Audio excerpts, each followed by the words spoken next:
प्रधानमंत्री नरेंद्र मोदी मध्य प्रदेश में राष्ट्रीय पंचायती राज दिवस समारोह में हुए शामिल। एकीकृत ई ग्राम स्वराज और जेम पोर्टल का किया उद्घाटन। जमीन घोटाले से जुड़े मामले में ईडी के समक्ष पेश हुए रांची के पूर्व उपायुक्त छवि रंजन। दस्तावेज में हेराफेरी और जमीन की अवैध खरीद बिक्री के संबंध में हो रही है पूछताछ। स्वास्थ्य मंत्री बन्ना गुप्ता का आपत्तिजनक वीडियो सोशल मीडिया पर वायरल। स्वास्थ्य मंत्री ने दर्ज कराई प्राथमिकी, साइबर सेल से जांच कराने की मांग।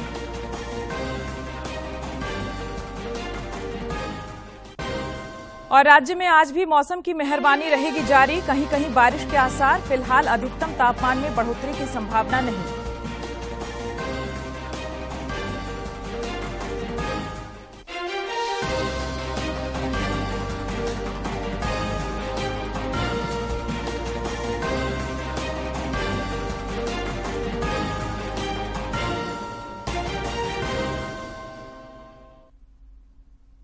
नमस्कार, खबरें झारखंड में आपका स्वागत है। मैं हूं प्रियंका और अब समाचार विस्तार से। राष्ट्रपति द्रौपदी मुर्मू आज हरियाणा के करनाल और हिसार का दौरा करेंगी। वे करनाल में भारतीय कृषि अनुसंधान परिषद, राष्ट्रीय डेयरी अनुसंधान संस्थान के 19वें दीक्षांत समारोह में शामिल होंगी। राष्ट्रपति द्रौपदी मुर्मू आज हरियाणा में करनाल और हिसार का दौरा करेंगी। राष्ट्रपति करनाल में भारतीय कृषि अनुसंधान परिषद के राष्ट्रीय डेयरी अनुसंधान संस्थान के 19वें दीक्षांत समारोह में शामिल होंगी। हिसार में चौधरी चरण सिंह हरियाणा कृषि विश्वविद्यालय के 25वें दीक्षांत समारोह में भी राष्ट्रपति शामिल होंगी।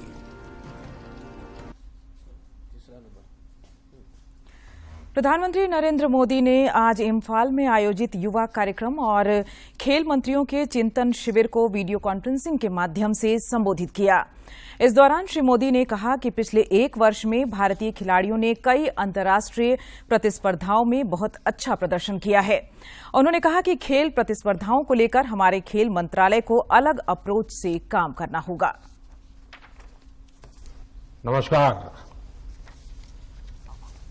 कार्यक्रम में भाग ले रहे कैबिनेट में मेरे सहयोगी अनुराग ठाकुर, सभी राज्यों के यूथ अफेयर्स एवं स्पोर्ट्स मिनिस्टर्स, अन्य महानुभाव, देवी और सज्जनों, मुझे खुशी है कि इस साल देश के स्पोर्ट्स मिनिस्टर्स की ये कॉन्फ्रेंस, ये चिंतन शिविर मणिपुर की धरती पर हो रहा है। नॉर्थ ईस्ट से निकलकर कितने ही खिलाड़ियों ने तिरंगे की शान बढ़ाई है, देश के लिए मेडल्स जीते हैं। देश की खेल परंपरा को आगे बढ़ाने में पूर्वोत्तर और मणिपुर का महत्वपूर्ण योगदान रहा है। यहां के सगोल कांगजई, थांगता, यूबी लाकपी, मुकना और हियांग तानवा जैसे स्वदेशी खेल अपने आप में बहुत आकर्षक है। जैसे जब हम मणिपुर के ऊल लावबी को देखते हैं तो हमें उसमें कबड्डी की झलक दिखती है।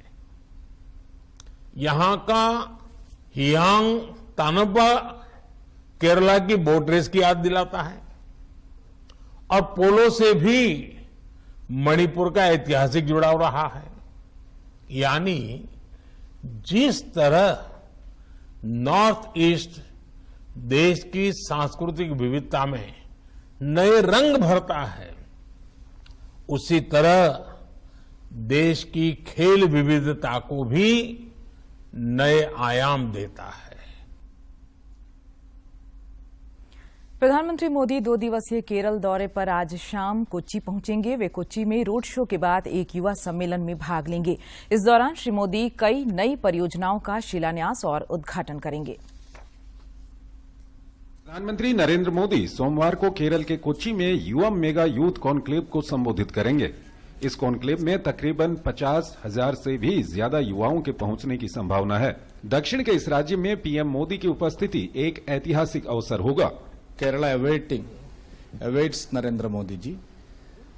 आशा आकांक्षा बहुत ज्यादा है मोदी जी के ओर पर। मोदी जी एक रोल मॉडल है केरल का नौजवान का।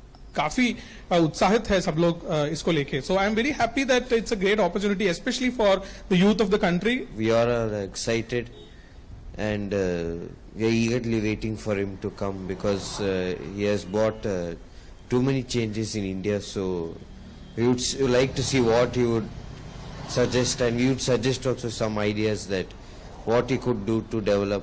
युवम यूथ मेगा कॉन्क्लेव 2023 यह कोई राजनीतिक कार्यक्रम नहीं है, बल्कि दक्षिण भारत के राज्यों में छात्रों, बुद्धिजीवियों और युवाओं के साथ संवाद साझा करने का एक अनोखा प्लेटफॉर्म होगा।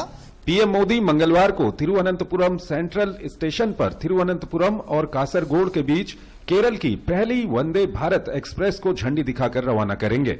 ये रेलगाड़ी 11 जिलों तिरुवनंतपुरम, कोल्लम, कोट्टायम, एर्नाकुलम, त्रिशूर, पलक्कड़, पठानमथिट्टा, मलप्पुरम, कोझिकोड, कुन्नूर और कासरगोड स्थानों को कवर करेगी। कासगोड़ा तक की जो दूरी है वो फिलहाल तिरुवनंतपुरम से तकरीबन 12 से 13 घंटा लग जाता है। ये ट्रेन महज आपको पहुंचाएगी 8 घंटे के अंदर। पीएम मोदी 3,200 करोड़ रुपए से अधिक की विभिन्न परियोजनाओं का शिलान्यास और राष्ट्र को समर्पित करेंगे। प्रधानमंत्री कोच्चि वाटर मेट्रो राष्ट्र को समर्पित करेंगे। कोच्चि शहर के साथ निर्बाध संपर्क के लिए बैटरी चालित इलेक्ट्रिक हाइब्रिड नौकाओं के माध्यम से कोच्चि के आसपास के 10 द्वीपों को जोड़ने वाली ये अपनी तरह की अनूठी परियोजना है। डिंडीगुल पलानी पलक्कड़ खंड का रेल विद्युतीकरण किया गया है। प्रधानमंत्री इसे भी देश को समर्पित करेंगे। आयोजन के दौरान प्रधानमंत्री विभिन्न रेल परियोजनाओं की आधारशिला रखेंगे। वो तिरुवनंतपुरम, कोझिकोड, वर्कला, शिवगिरी रेलवे स्टेशन के पुनर्विकास और निमोन व कोचुवेली सहित तिरुवनंतपुरम क्षेत्र के व्यापक विकास और तिरुवनंतपुरम शोरानूर खंड की सेक्शनल गति में वृद्धि की परियोजनाओं की आधारशिला भी रखेंगे। ब्यूरो इनपुट के साथ अभिषेक सिंह और राजेश राज की रिपोर्ट, डीडी न्यूज। प्रधानमंत्री नरेंद्र मोदी ने आज मध्य प्रदेश के रीवा में राष्ट्रीय पंचायती राज दिवस पर देश की सभी ग्राम सभाओं और पंचायती राज संस्थाओं को संबोधित किया। इस दौरान श्री मोदी ने 17,000 करोड़ रुपए से अधिक की विभिन्न विकास परियोजनाओं का शिलान्यास और उद्घाटन किया।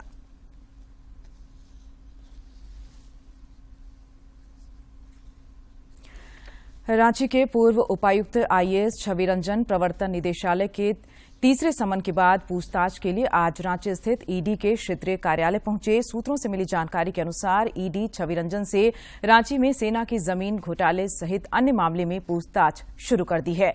ईडी ने छवि रंजन को तीसरा समन जारी कर पूछताछ के लिए बुलाया है। हालांकि 2 बार समन जारी करने के बावजूद छवि रंजन ईडी कार्यालय नहीं पहुंचे थे। इसके बाद ईडी ने तीसरी बार समन भेजकर छवि रंजन को आज हाजिर होने को कहा था। छवि रंजन फिलहाल समाज कल्याण निदेशक के पद पर पदस्थापित हैं। इधर भाजपा विधायक दल के नेता बाबूलाल मरांडी ने आरोप लगाया है कि रांची में जमीन की अवैध खरीद फरोख्त मामले में कई बड़े लोग संलिप्त हैं। श्री मरांडी ने यह भी आरोप लगाया है कि सत्ता के संरक्षण में दलालों और कुछ प्रशासनिक और पुलिस अधिकारियों ने मिलकर भ्रष्टाचार का ऐसा काम किया है। इसकी जांच जैसे जैसे आगे बढ़ेगी वैसे वैसे कई सरकारी और गैर सरकारी कर्मी जेल जाते दिखेंगे। श्री मरांडी ने जमीन घोटाले से जुड़े इस मामले की गहराई से जांच की मांग की है।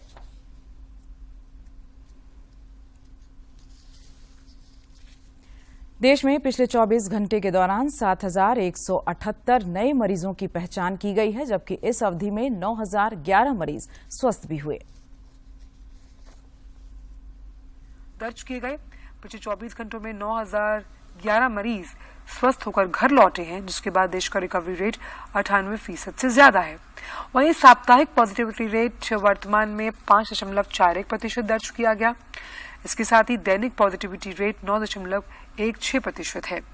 देश में कोरोना के सक्रिय मामलों की संख्या 65,683 है। देश में कोविड के खिलाफ जारी जंग में टीकाकरण अभियान भी निरंतर जारी है। रिपोर्ट। अब तक 220 करोड़ 66 लाख से अधिक टीकों की खुराक दी जा चुकी है। पिछले 24 घंटों में 208 से अधिक कोविड टीके लगाए गए।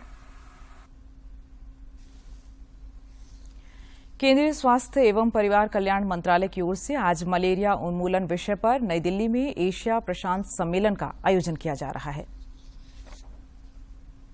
2030 तक मलेरिया को समाप्त करने के लिए कार्रवाई तेज करने पर चर्चा होनी है। भारत ने हाल के वर्षों में मलेरिया उन्मूलन की दिशा में महत्वपूर्ण प्रगति की और इसके लिए वैश्विक स्तर पर भारत की प्रशंसा की गई है। वैश्विक स्वास्थ्य संगठन ने मलेरिया उन्मूलन के लिए 11 देशों में विशेष पहल की, लेकिन कोविड के दौरान मलेरिया के मामलों में केवल भारत में गिरावट दर्ज की गई। 2015 से 2022 के बीच मलेरिया के मामलों में 85% से अधिक की कमी आई है और मलेरिया से मौत के मामलों में 83% से अधिक की कमी दर्ज की गई। सम्मेलन की अध्यक्षता नीति आयोग के सदस्य स्वास्थ्य डॉक्टर वीके पॉल करेंगे। सोलोमन द्वीप के स्वास्थ्य मंत्री डॉक्टर कुलविक तोगमना और फिजी गणराज्य के स्वास्थ्य मंत्री एंटोनियो लाल बलावू भी इस सम्मेलन में शिरकत करने वाले हैं। गिरिडीह जिला विधिक सेवा प्राधिकार की ओर से नगर भवन में एक दिवसीय मेगा कानूनी जागरूकता शिविर का आयोजन किया गया। शिविर में उपायुक्त नमन प्रियेश लकड़ा के साथ न्यायिक अधिकारियों और पुलिस अधिकारियों ने भी हिस्सा लिया। इस दौरान ग्रामीणों के बीच परिसंपत्तियों का भी वितरण किया गया। या उनको कोई कानूनी सहायता किसी प्रकार की चाहिए तो ये सरकार की जिम्मेदारी है तथा न्यायालय के ऊपर भी ये कर्तव्य है कि वो उस व्यक्ति तक पहुंचे और उसकी मदद करे, हर संभव मदद करे।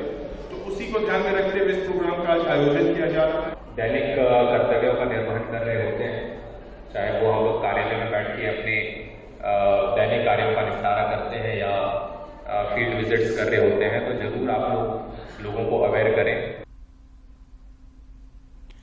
स्वास्थ्य मंत्री बन्ना गुप्ता का एक आपत्तिजनक वीडियो सोशल मीडिया पर वायरल हो रहा है। इस संबंध में श्री गुप्ता ने बताया कि सोशल मीडिया में मेरी छवि को धूमिल करने और राजनीतिक विद्वेष भावना के लिए ऐसा किया गया है। उन्होंने आरोप लगाया कि राज्य के कुछ प्रमुख राजनीतिक विरोधियों ने एक सोची समझी साजिश के तहत एक फेक और एडिट वीडियो को जानबूझकर वायरल किया है। इसके खिलाफ उन्होंने साइबर थाने में एफआईआर दर्ज कर जांच कराने की मांग की है। प्रधानमंत्री नरेंद्र मोदी 30 अप्रैल को मन की बात कार्यक्रम के 100वें एपिसोड के जरिए देशवासियों के साथ अपने विचार साझा करेंगे। प्रधानमंत्री ने इस कार्यक्रम के लिए लोगों से अपने सुझाव देने का आग्रह किया है। सुझावों को टोल फ्री नंबर 1800-11-7800 पर मिस कॉल देकर रिकॉर्ड कराया जा सकता है। माईगॉव फोरम या नमो ऐप पर भी लोग अपने सुझाव दे सकते हैं। मन की बात है जन जन की, संघर्षों के कुछ किस्से, कहानी कुछ सफलताओं की, अनकही विरासत की, उम्मीदें नए भारत की। महीने के आखिरी रविवार का रहता है इंतजार। ब्रह्मपुत्र के घाट से हिमालय के विस्तार तक होती है मन की बात प्रधानमंत्री के साथ। तो सुनिए इस महीने 30 अप्रैल सुबह 11 बजे प्रधानमंत्री जी के मन की बात का 100वां एपिसोड आकाशवाणी और दूरदर्शन के सभी चैनलों पर। प्रधानमंत्री जी के मन की बात के 100वें एपिसोड के प्रादेशिक भाषाओं में अनुवाद का पुनः प्रसारण आप सुन सकते हैं रात 8 बजे आकाशवाणी और दूरदर्शन के सभी प्रादेशिक चैनलों पर। तो याद रखें, मन की बात का 100वां एपिसोड रविवार 30 अप्रैल सुबह 11 बजे। प्रधानमंत्री नरेंद्र मोदी ने 26 सितंबर 2021 को प्रसारित मन की बात कार्यक्रम में नदियों के संरक्षण पर जोर दिया था।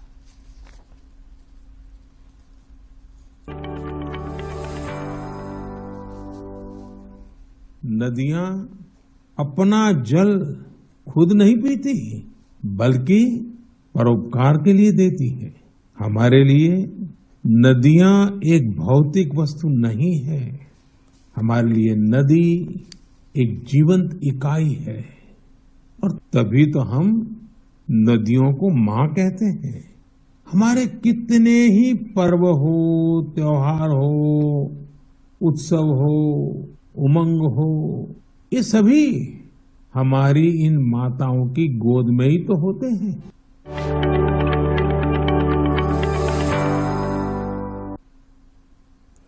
और अब नजर डालेंगे मौसम पर। राजधानी रांची समेत राज्य के कई इलाकों में पिछले 24 घंटे के दौरान हुई बारिश के बाद अधिकतम तापमान में 8 से 10 डिग्री सेल्सियस की गिरावट दर्ज की गई है। रांची स्थित मौसम विज्ञान केंद्र के अनुसार 25 और 26 अप्रैल को कहीं कहीं गरज के साथ वज्रपात होने की संभावना है। इस दौरान कहीं कहीं हल्के से मध्यम दर्जे की बारिश होने का पूर्वानुमान है। और अब कुछ खबर राज्य के विभिन्न जिलों से।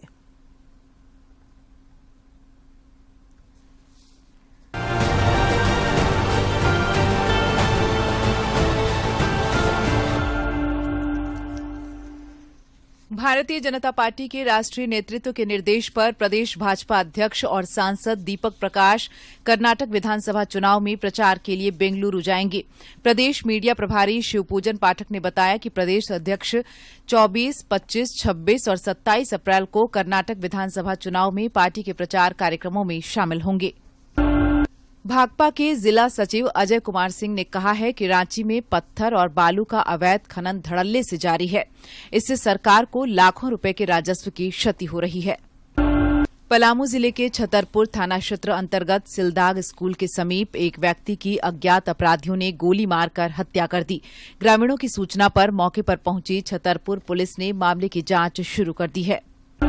रांची के अरगोड़ा थाना क्षेत्र में स्थित एक अपार्टमेंट में काम कर रहे एक बिजली मिस्त्री की करंट लगने से मौत हो गई। इस संबंध में मृतक की पत्नी ने पुलिस से आग्रह किया है कि मामले में आवश्यक कानूनी कार्रवाई की जाए।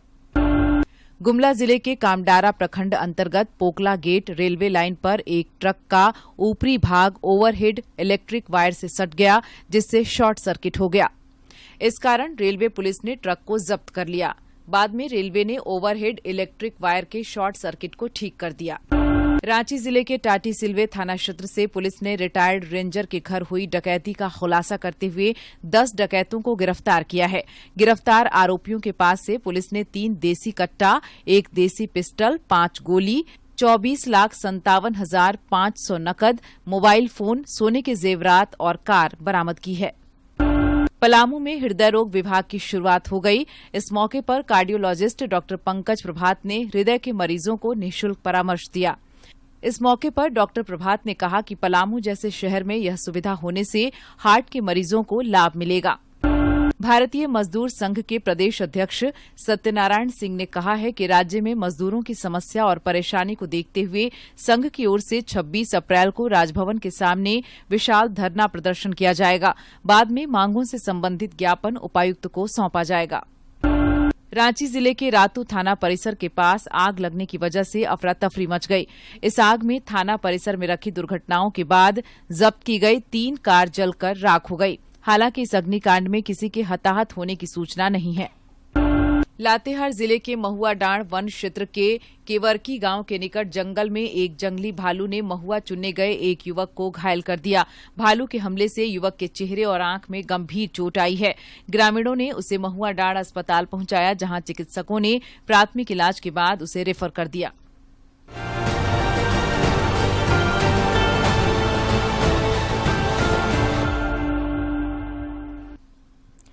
आगे बढ़ेंगे और अब खेल जगत की खबरों पर डालते हैं एक नजर। केंद्रीय युवा और खेल मंत्री अनुराग सिंह ठाकुर आज मणिपुर के इम्फाल में राज्यों और केंद्र शासित प्रदेशों के युवा कार्य और खेल मंत्रियों के साथ 2 दिवसीय चिंतन शिविर की अध्यक्षता करेंगे। चिंतन शिविर में विभिन्न राज्यों और केंद्र शासित प्रदेशों के 100 से भी अधिक प्रतिनिधियों के भाग लेने की उम्मीद है। इस शिविर में देश को दुनिया में खेल के क्षेत्र में एक शक्ति बनाने और राष्ट्र को स्वस्थ रखने के संबंध में विचार विमर्श किया जाएगा। इंडियन प्रीमियर लीग में आज दिल्ली कैपिटल्स का सामना सनराइजर्स हैदराबाद के साथ होगा। मौजूदा सीजन में दोनों टीमों का सफर निराशाजनक रहा है। ऐसे में आज के इस मैच में सनराइजर्स हैदराबाद जीत की पटरी पर लौटना चाहेगी, तो वहीं दिल्ली कैपिटल्स पिछले मुकाबले में मिली जीत को दोहराना चाहेगी। इंडियन प्रीमियर लीग में चेन्नई सुपर किंग्स ने कोलकाता नाइट राइडर्स को 49 रन से हरा दिया। इसके साथ ही सीएसके ने इस सीजन में जीत की हैट्रिक भी पूरी कर ली। टॉस हारकर पहले बल्लेबाजी करते हुए चेन्नई ने 20 ओवर में 4 विकेट गंवाकर 235 रन बनाए थे। जवाब में कोलकाता की टीम ने निर्धारित 20 ओवर में 8 विकेट गंवाकर 186 रन ही बना सकी और मैच हार गई। आईपीएल में खेले गए एक अन्य मुकाबले में रॉयल चैलेंजर्स बेंगलुरु ने राजस्थान रॉयल्स को 7 रन से हरा दिया। इस मैच में आरसीबी ने पहले बल्लेबाजी करते हुए 9 विकेट के नुकसान पर 189 रन बनाए थे। इसके जवाब में राजस्थान की टीम 6 विकेट खोकर 182 रन ही बना पाई और मैच हार गई।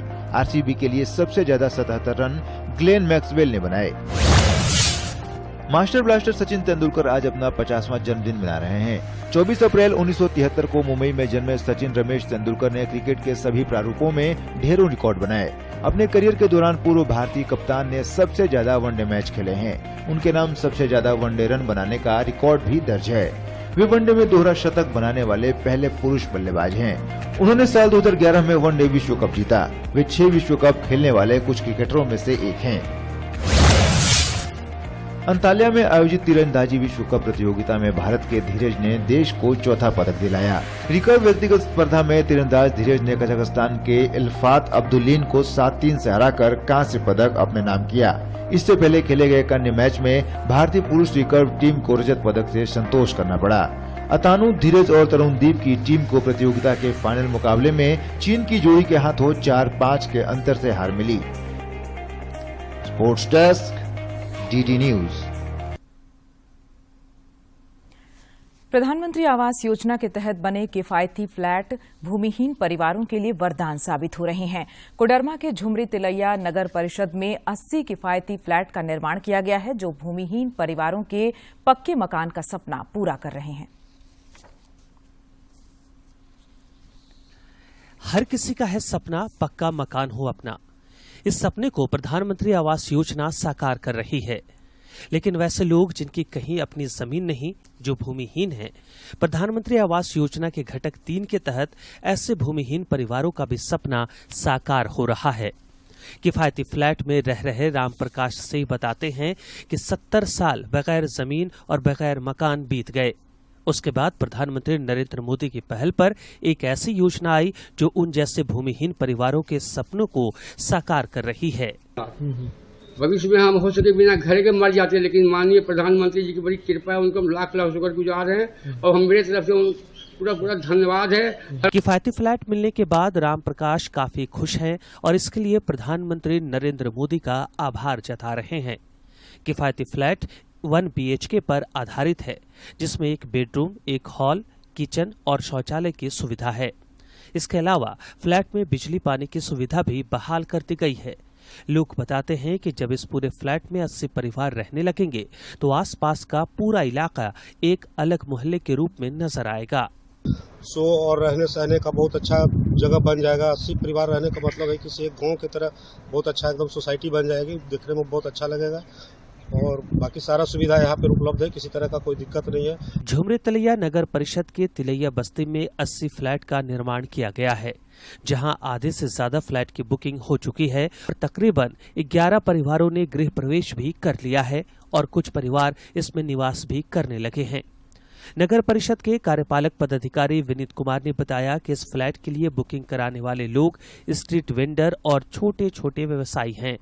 आर्थिक रूप से कमजोर तबके और भूमिहीन परिवारों को भी एक बेहतर और उच्च कोटि की सोसाइटी लाइफ जीने का अवसर इस योजना के जरिए मिल रहा है। होती है इसका सपना सामान्यतः हम सोचते हैं कि मध्यम वर्ग या अपर मिडिल क्लास ऐसे लोग ही कर सकते हैं, तो इसको पूरी तरह से झुठलाया गया है और प्रधानमंत्री आवास योजना घटक 3 के अंतर्गत ऐसे तबके के लोग भी जो समझते हैं कि ऐसी सोसाइटीज में हम नहीं रह सकते थे, उनको एक बढ़िया हाउसिंग सोसाइटी। झुमरी तिलैया नगर परिषद के अलावा कोडरमा नगर पंचायत में भी किफायती फ्लैट का निर्माण किया गया है। 313 स्क्वायर फीट में बने इस फ्लैट के लिए लाभुकों को किस्तों में 3,25,000 रुपए का भुगतान करना है। कोडरमा से गजेंद्र बिहारी सिन्हा की रिपोर्ट। प्रधानमंत्री नरेंद्र मोदी कल राष्ट्र को पहली वाटर मेट्रो की सौगात देंगे। क्या खास है इस वाटर मेट्रो में, देखते हैं इस रिपोर्ट में।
और अब देखते हैं दुनिया के सबसे अनोखे ट्यूलिप गार्डन का नजारा।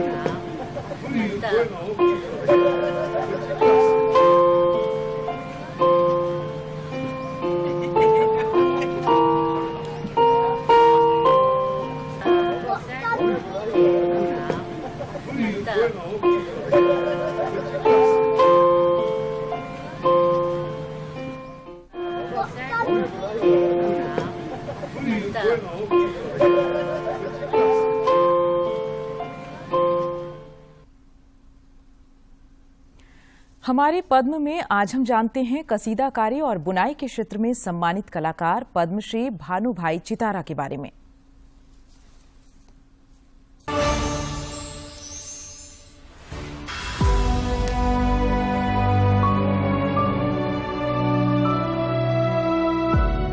खूबसूरत प्राचीन हस्तकला कलमकारी जिससे जुड़े हैं अहमदाबाद के चुनारा समुदाय के भानुभाई चितारा। 67 वर्षीय भानुभाई लगभग 500 वर्ष पुरानी गुजराती हस्तकला मातानी पचेड़ी को संजोने में कई दशकों से प्रयासरत हैं। चितारा परिवार मातानी पचेड़ी कला पर काम करने वाले कुछ एक परिवारों में से एक है। भानुभाई चितारा के परिवार में कई पीढ़ियों से ये कला की जा रही है। भानुभाई चितारा की 8वीं पीढ़ी है जो इस हस्तकला का अस्तित्व आगे बढ़ा रही है। अब उनके पुत्र भी इस कला में निपुणता हासिल कर चुके हैं। ये कला तो बहुत पुरानी है, वैसे भी आगे हम बढ़ाना चाहते हैं और ये वैसे भी हम तो बढ़ा रहे, लड़के भी अभी हाल में काम कर रहे हैं।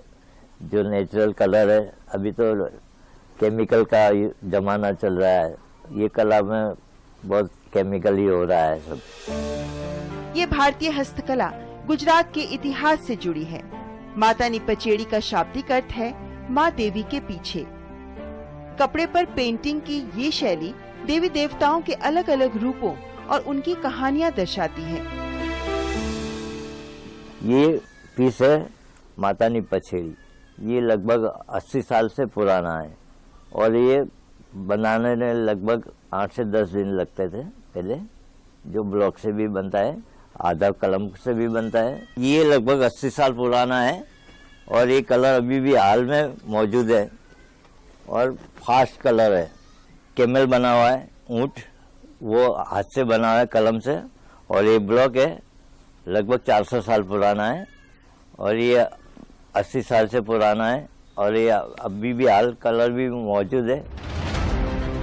इस कला को करने वाली गुजरात की वाघरी खानाबदोश जनजातियां होती थीं, जो ग्रामीण समुदायों द्वारा माता के विभिन्न अवतारों की पूजा करने के लिए इसे तैयार करती थी। इस कला में हाथों से पहले महीन चित्रकारी की जाती है, फिर इसमें प्राकृतिक रंग भरे जाते हैं। पापा की उम्र जो अभी 67 इयर्स ओल्ड है, लेकिन अभी भी उनको इस कला के लिए आप बताओ कि अभी पापा ये माता की पचड़ी बनानी है तो तुरंत ही हमको प्रोवाइड करते हैं कि आपको किस चीज की जरूरत है, वो हमको पूरा मार्गदर्शन देते हैं। बहुत खुशी की बात है, सरकार, भारत सरकार ने अभी आर्ट को बहुत ही ज्यादा प्रोत्साहन देने का फैसला कर रही है। हमें बहुत खुशी है कि हमारे गुजरात में 2023 के लिए एक पिथौरा पेंटिंग और मातानी पचड़ी 2 आर्टिजन को पद्मश्री अवार्ड से नवाजा गया है। इसी तरह आर्ट को और आर्टिजन को ज्यादा से ज्यादा प्रोत्साहित किया जाए ताकि हमारी। और अब अंत में मुख्य समाचार एक बार फिर।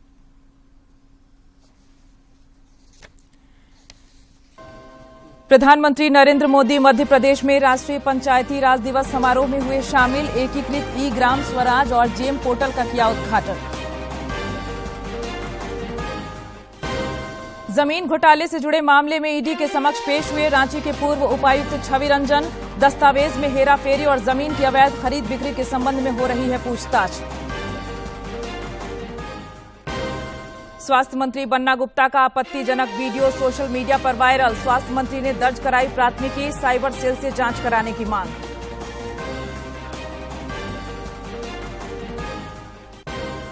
और राज्य में आज भी मौसम की मेहरबानी रहेगी जारी, कहीं कहीं बारिश के आसार। फिलहाल अधिकतम तापमान में बढ़ोतरी की संभावना नहीं।